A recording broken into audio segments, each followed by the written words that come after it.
Hello students, welcome to our YouTube channel English classes by Ashok sir Chhapra. आप सबों को आपके अपने YouTube channel English classes by Ashok sir Chhapra में स्वागत है।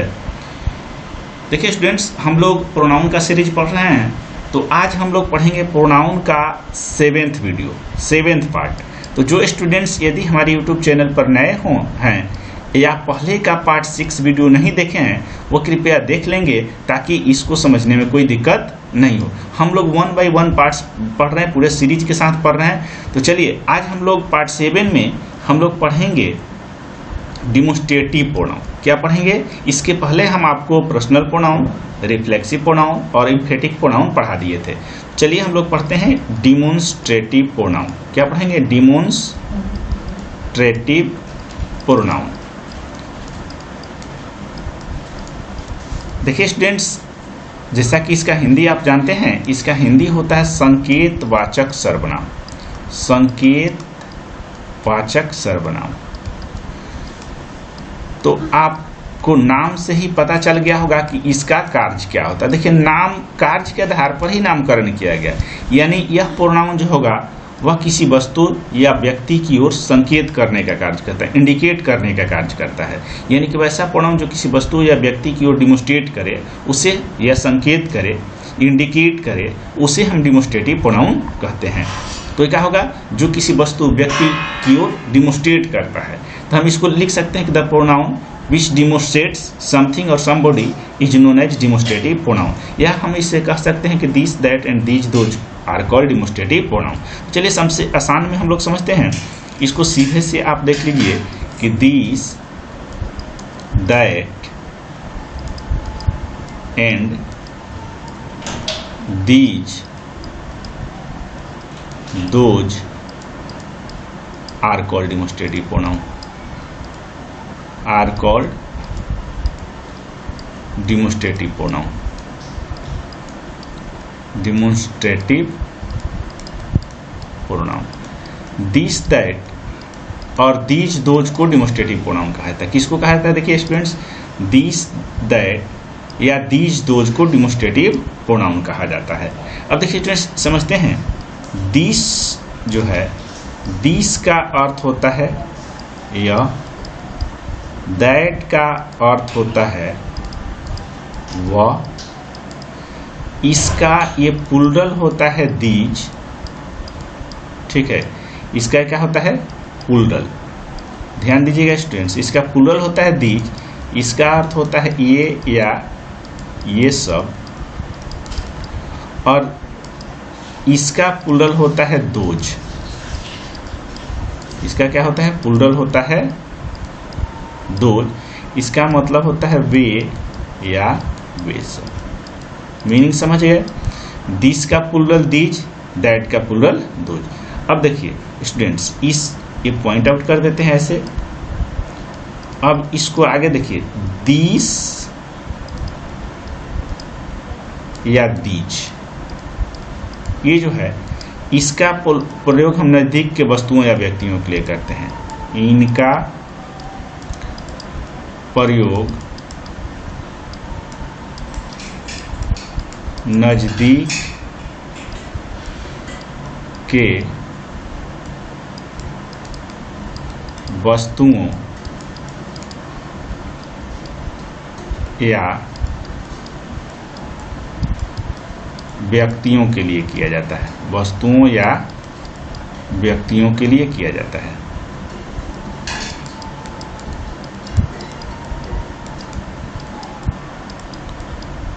तो इनका प्रयोग हम नजदीक के वस्तु तथा व्यक्ति के लिए करेंगे, और इसी में ये दैट या दोज जो आता है, इसका प्रयोग हम करते हैं दूर के वस्तुओं के लिए।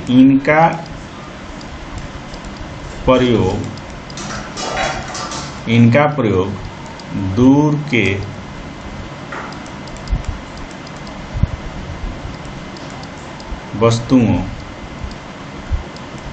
वस्तुओं या व्यक्तियों के लिए किया जाता है।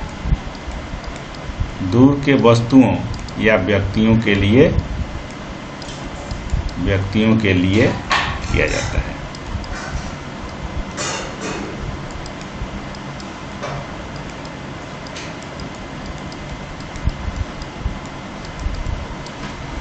देखिए स्टूडेंट्स, ये तो समझ में आ गया कि इसका प्रयोग हम कहाँ करेंगे। इसका प्रयोग हम नज़दीक के वस्तुओं तथा व्यक्तियों के लिए करते हैं, इसका प्रयोग दूर के वस्तुओं तथा व्यक्तियों के लिए करते हैं। अब देखिए आगे इसमें समझिए, ये दिस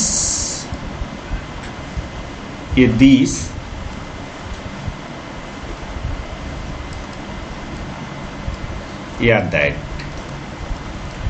ये जो होता है ये सिंगुलर होता है। दोनों क्या होता है, सिंगुलर होता है। दिस और दैट दोनों सिंगुलर होता है, सिंगुलर होता है। इसके साथ सिंगुलर वर्ब तथा सिंगुलर नाउन का प्रयोग किया जाता है। सिंगुलर ये क्या है, दिस और दैट सिंगुलर होता है, सिंगुलर होता है। इसके साथ सिंगुलर वर्ब, इसके साथ सिंगुलर वर्ब तथा सिंगुलर नाउन का प्रयोग किया जाता है, तथा सिंगुलर नाउन का प्रयोग किया जाता है। सिंगुलर वर्ब तथा सिंगुलर नाउन का प्रयोग किया जाता है। देखिए तो दिस दैट सिंगुलर होता है, इसके साथ सिंगुलर वर्ब का प्रयोग किया जाता है। एग्जाम्पल्स हम इसका एग्जाम्पल्स लेते हैं, जैसे दिस इज अ पेन। मतलब यहाँ देखिए, यहाँ क्या हुआ, ये वर्ब भी सिंगुलर एसएल और नाउन भी सिंगुलर एसएल। ठीक है, जैसे हम कहें दैट इज अ पेन, यहाँ फिर देखिए, यहाँ वर्ब सिंगुलर एसएल और नाउन सिंगुलर। और फिर इसी में आगे आता है तो ये होता है दीज या दोज, दीज या दोज। ये देखिए क्या होता है, प्लूरल होता है, प्लूरल होता है। इसके साथ प्लूरल वर्ब तथा प्लूरल नाउन का प्रयोग किया जाता है। प्लूरल वर्ब तथा प्लूरल नाउन का प्रयोग किया जाता है। प्लूरल वर्ब तथा प्लूरल नाउन का प्रयोग किया जाता है। जैसे एग्जांपल्स में इसको भी हम लेते हैं, जैसे यहाँ हम करेंगे दीज आर पेन्स या दोज आर पेन्स। यहाँ हम देखते हैं कि यहाँ वर्ब प्लूरल हो गया, नाउन प्लूरल हो गया। यदि इसमें सिंगुलर लिख देंगे तो गलत होगा। यहाँ भी वर्ब प्लूरल हो गया और नाउन प्लूरल हो गया। तो इसमें ही होता है कि दिस दैट का प्रयोग हम सिंगुलर के लिए करते हैं और इसके बाद सिंगुलर वर्ब और सिंगुलर नाउन का प्रयोग करते हैं। दीज दोज के बाद प्लूरल वर्ब तथा प्लूरल नाउन का प्रयोग किया जाता है। अब देखिए, अब आगे हम लोग देखते हैं, इसमें आगे देखिए अब क्या होता है, कंपैरेटिव डिग्री में क्या होगा, कंपैरेटिव डिग्री में नाउन के रिपीटेशन को रोकने के लिए, नाउन के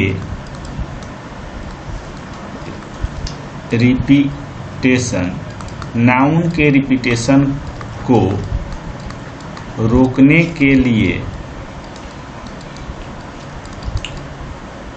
के लिए सिंगुलर में दैट तथा प्लूरल में दोज का प्रयोग किया जाता है, का प्रयोग किया जाता है। अब स्टूडेंट्स आप इसको समझिएगा क्या है। अब देखिए, हम जैसे कहते हैं, यहाँ मान लीजिए कि एक एग्जाम्पल्स देते हैं, देखिए समझिए एग्जाम्पल्स को। जैसे है, हम कहते हैं the climate of Ranchi is better than Patna. तो यहां हम कंपेयर कर रहे हैं, तुलना कर रहे हैं। देखिए, तो तुलना कर रहे हैं तो एक चीज आपको ध्यान में रखना है कि हम द क्लाइमेट ऑफ रांची, इसका मतलब हुआ द क्लाइमेट ऑफ रांची मतलब रांची की जलवायु, इसका मतलब हुआ रांची की जलवायु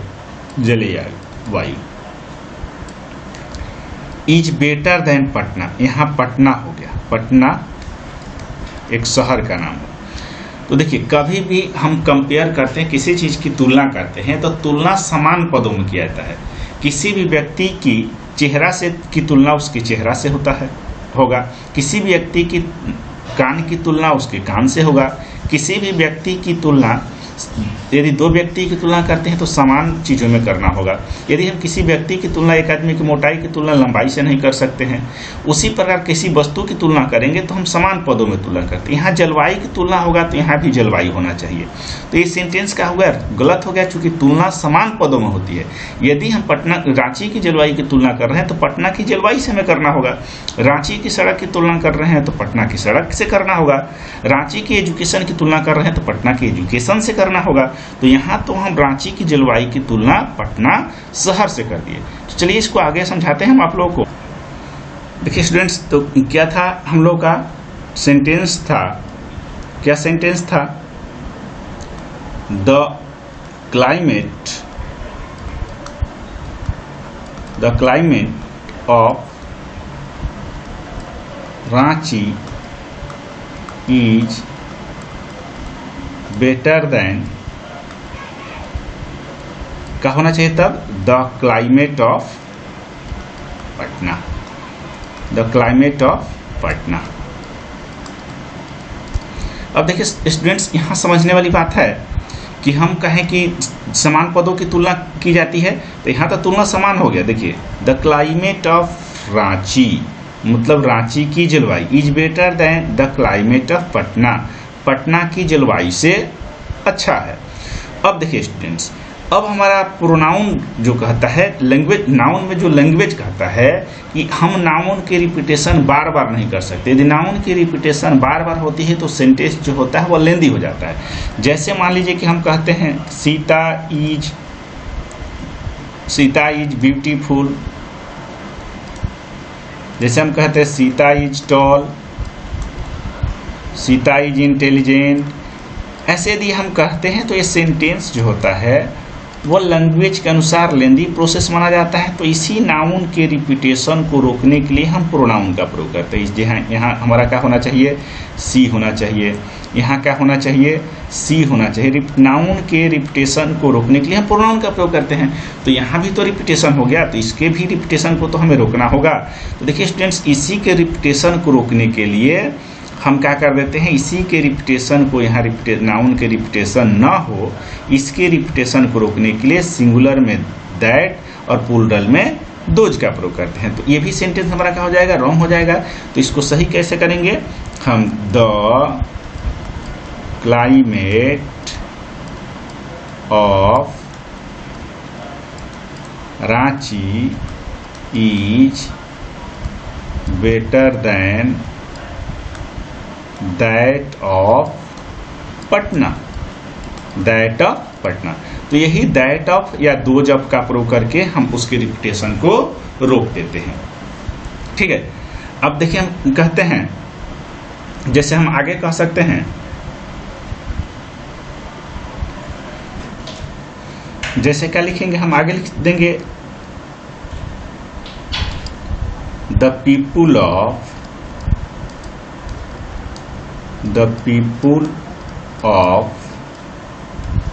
Mumbai, the people of Mumbai are fighter than Delhi। अब यहाँ समझिए स्टूडेंट्स, हम क्या कहें कि द पीपुल ऑफ मुंबई मतलब मुंबई के लोग are fighter than Delhi, Delhi से क्या है, गोरे हैं, वाइटर। देलही से गोरे हैं। अब देखिए स्टूडेंट्स, यहाँ हम तो देलही शहर की तुलना कर दिए, तो देलही गोरा होता है, देलही के लोगों से ना हमें तुलना करना है।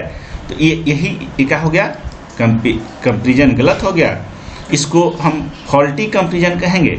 तब इसको हम क्या करेंगे, इसी को कर देंगे the people of Mumbai are whiter than. तब क्या करेंगे, देखिए ये पीपुल हमारा क्या होता है, प्लूरल होता है, इसलिए यहाँ क्या करना होगा हमें, दोज ऑफ देलही, दोज ऑफ देलही। देखिए स्टूडेंट्स, आपको मैं ऐसा करता हूँ कि आपको ये समझ में आ गया होगा। चलिए हम लोग आगे इस पर बढ़ लेते हैं। देखिए क्या होता है आगे, यदि दो सिंगुलर नाउन एंड से जुड़े हो, देखिए इसके बाद होगा कि यदि दो सिंगुलर नाउन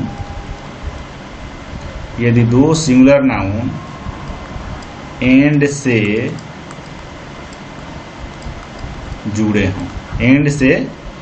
जुड़े हों तो उनमें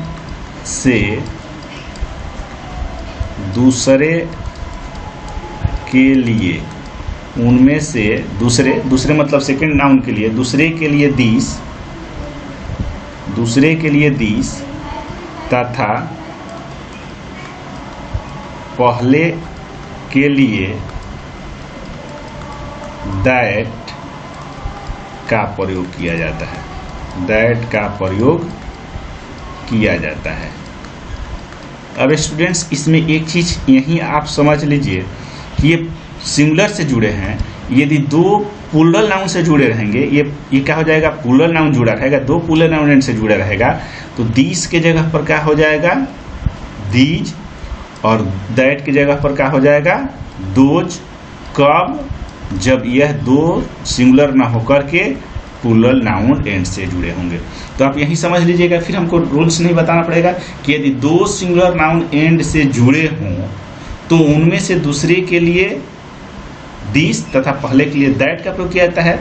यदि प्लूरल नाउन जुड़े हों तो दूसरे के लिए दीज और पहले के लिए दोज का प्रयोग किया जाता है। देखिए एग्जाम्पल्स हम लेते हैं, जैसे cows and horses. Cows and horses are both useful animals. Cows and horses are both useful animals. अब देखिए यहाँ तो दो नाउन की तुलना किए, एक हुआ काउज, दूसरा हुआ हॉर्सेज। इसको हम एंड से जोड़ लिए, दोनों क्या है, प्लूरल। देखिए ये भी क्या आ रहा है, प्लूरल, और ये भी आ रहा है प्लूरल। अब आगे इन दोनों को चर्चा करना है तो हम काउज हॉर्सेज नहीं लिख सकते हैं, क्योंकि हमारा लैंग्वेज कहता है कि हम नाउन का रिपीटेशन नहीं करेंगे। तो आगे यदि इन दोनों को मेंशन हमें करना होगा, इन दोनों को जिक्र करना होगा, तो इस सेकेंड के लिए हम किसका प्रयोग करेंगे, दोज का। और फर्स्ट के लिए किसका प्रयोग करेंगे, हम फर्स्ट के लिए किसका प्रयोग करेंगे, फर्स्ट का प्रयोग करेंगे, सॉरी गलती बता दी, यहाँ सेकेंड के लिए हम दूसरे के लिए किसका प्रयोग करेंगे, दूसरे के लिए हम दीज का प्रयोग करेंगे। दूसरे के लिए क्या करेंगे, दीज का प्रयोग करेंगे। ये दीज, और पहले के लिए क्या प्रयोग करेंगे, हम दोज का प्रयोग करेंगे। ठीक है, तो इसको इरेज कर देते हैं।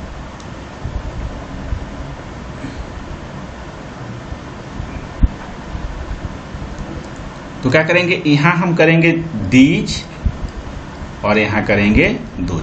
जैसे आगे हमें लिखना होगा तो क्या लिखेंगे, हम आगे इसकी चर्चा करना होगा तो हम लिखेंगे इसमें दीज। दीज का मतलब क्या हुआ, दीज मतलब सेकेंड, दीज मतलब हॉर्सेज, दीज का मतलब हॉर्सेज सेकेंड का। These carry us from one place to another, one place to another, and those इसका मतलब, दोज का मतलब क्या हुआ स्टूडेंट्स? तो दोज का मतलब हमारा हुआ काउच। दोज मतलब couch. Those give us milk. तो देखिए स्टूडेंट्स, यही हमारा नियम कहता है कि यदि दो नाउन एंड से जुड़े हों और दोनों में यदि उसके आगे हमें जिक्र करना हो तो सिंगुलर होगा। तो सिंगुलर होगा तो दूसरे के लिए सिंगुलर में क्या आएगा? दिस, और पहले के लिए क्या आएगा? दैट। या यदि प्लूरल होगा तो दूसरे के लिए दीज और पहले के लिए दोज का प्रयोग किया जाता है। तो ये हुआ हम लोग का स्टूडेंट्स। तो चलिए आज के वीडियो लेक्चर में हमारा कंप्लीट होता है डेमोन्स्ट्रेटिव प्रोनाउन। फिर हम लोग मिलेंगे नेक्स्ट वीडियो में। तब तक के लिए धन्यवाद।